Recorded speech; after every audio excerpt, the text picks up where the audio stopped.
Mga kasari-sari test, hindi na ako magpapatagal pa sa aking topic ngayon dahil medyo mahaba-haba ito.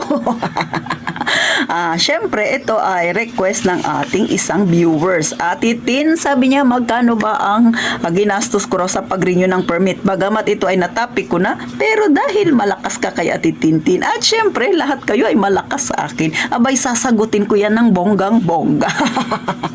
Sa mga wala pang tindahan dyan, kung nandito ka sa aking channel at gusto mo ring malaman, huwag mong kalimutang mag-subscribe kay Ate Tintin. Alam ko, mapapangiti kita. At syempre, kung nakarelate ka sa aking na-share ngayon, mga kasari, huwag kalimutan na mag-like sa aking video. At syempre pa sa mga datihang subscriber ni Ate Tintin, salamat ng marami sa inyo sa patuloy na pagsuporta. Walang iwanan mga sisi, mga brother, huwag kang mag-subscribe sa akin. Sige na, please. So, eto na, magmarites na si Ate Tintin. Tayo nang magchismisan, mga kasari. So, ang tanong ni Ma'am Perlin, magkano ba daw ang aking ginastos? Ma'am Perlin, bago ka, syempre, pumunta ng City Hall, dadaan ka muna ng barangay. O, sa mga wala pang tindahan dyan, na gusto ring magkaroon ng permit, barangay muna. Hindi pwedeng dumiretso ka ng City Hall. Hindi ka doon makakakuha ng permit kasi may hahanapin sa yung papel na kailangan mo. Ano ba yan? Syempre, barangay certificate.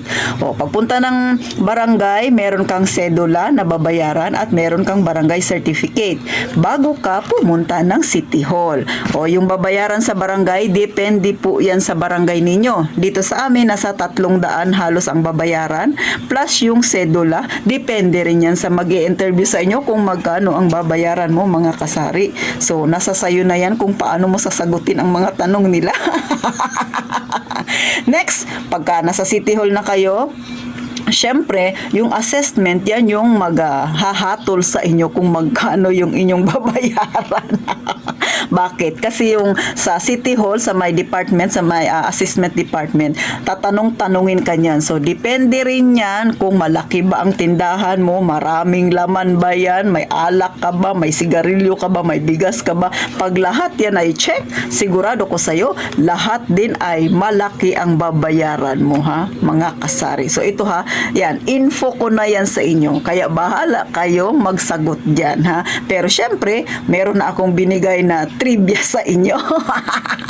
Mas maraming paninda, mas malaki ang babayaran mo. So yan, mga kasari, sa akin ang binayaran ko, mga kasari, ay syempre ipapakita yan ni Ate Tintin. So eto yung aking binayaran. Dito nakasaad dito sa aking mahiwagang papel, di ba, sa aking permit, sa aking naging resibo ay 6,205. Yan yung aking binayaran. Pero hindi kasali diyan yung sa barangay at saka sedula. Ibig sabihin mas mataas pa diyan ang aking binayaran.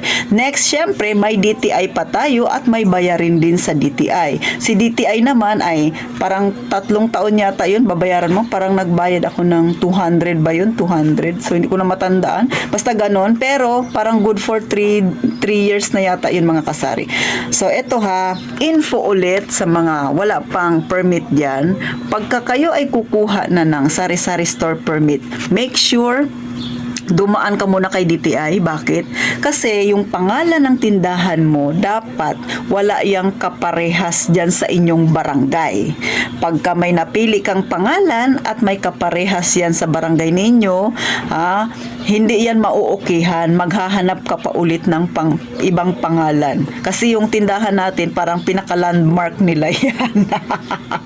Ayon sa pagkakaintindi ko. Pero yung pinaka talaga point doon is dapat yung pangalan ng tindahan mo ay wala siyang kaparehas na pangalan dyan sa inyong barangay. Sa barangay nyo lang naman. So yan na siya, mga kasari. At syempre, yan sa DTI na yan, kailangan ng pangalan ng tindahan mo. Kapag pumunta ka ng barangay, tatanungin ka ni barangay. At syempre, si barangay, hahanapin ang DTI mo. Kung yan ba talagang ipinangalan mo ay tugma sila. Kasi sa akin, mga kasari, kaya ko siya nasabi, buti na lang, yung pangalan ng tindahan ko ay walang kaparehas. Kaya, nauna muna ako kay barangay. Yun pala, kailangan pala si DTI mo na pala yung konsultahin mo para malaman mo na walang kapangalan ng tindahan mo. Buti na lang, nag-swak din.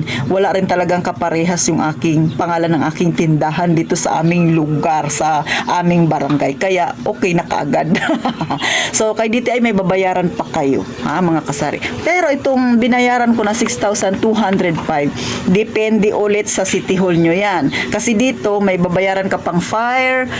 Minsan si City Hall kasi hindi niya na sinasama doon sa sa pagbayad mo. Minsan doon ka mismo magbabayad kay fire. Pero ito lang yung masasabi ko mga kasari, ha. Pag kayo ay kukuha ng permit, kung ang tindahan ninyo ay kasing liit lang ng tindahan ni Ate Tintin, aba, maghanda ka ng 10,000. Pero syempre may barya pa yan. Pero mas mainam nang hindi ka ma-short. Kaya nga, sa 10,000 na yan, sabihin na natin na 6,000 mahigit ang binayaran ko sa City Hall, meron pa kay barangay, ay kung paano kung hindi pa kasali yung kay hindi pa kasali yung kay DTI, so medyo malaki na. So sabihin natin nasa 7,000 na.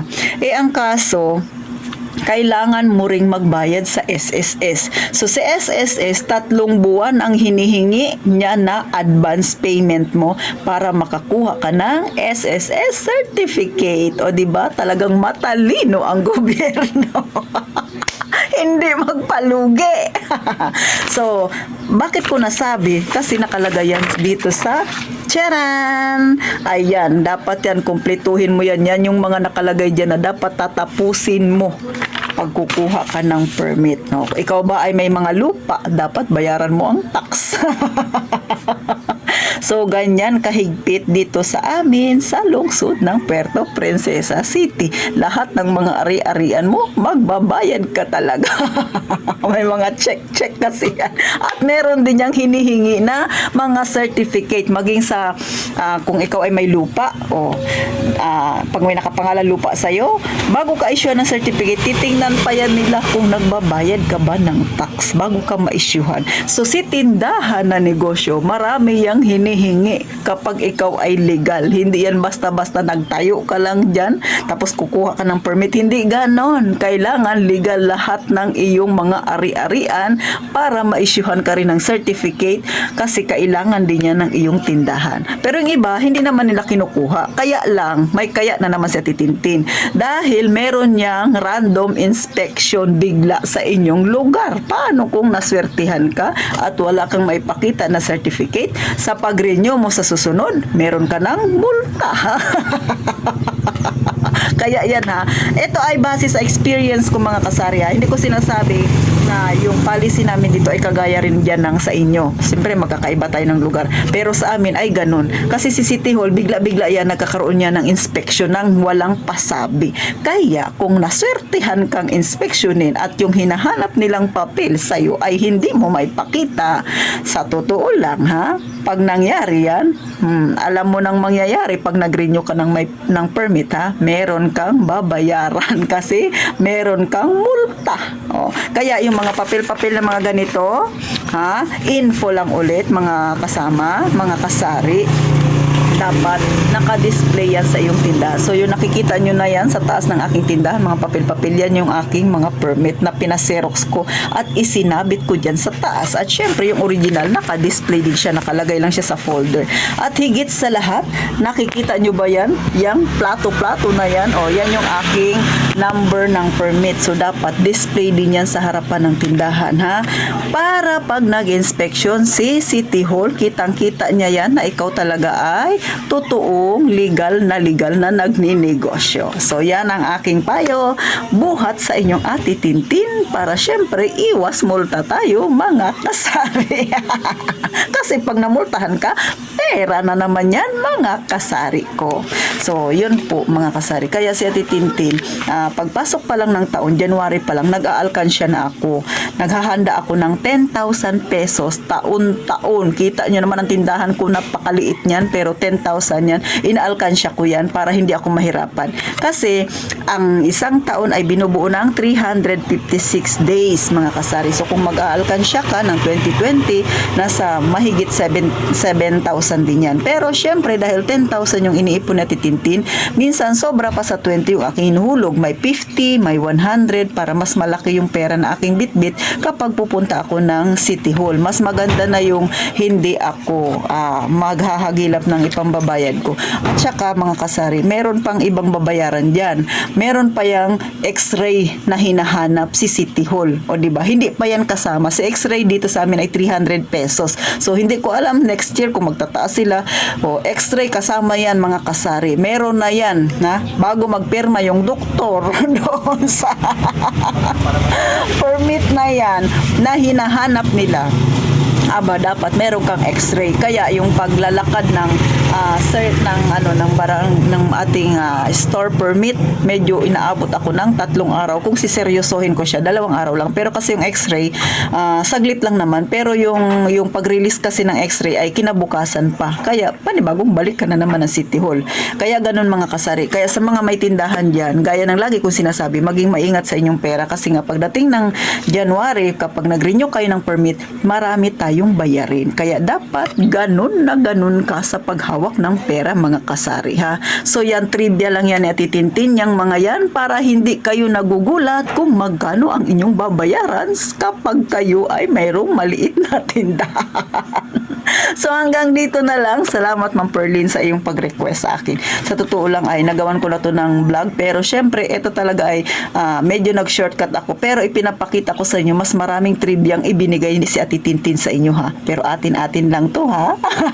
So paano mga kasari? Gaya nga ng palagi kong sinasabi, mag-iingat tayong palagi mga kasari.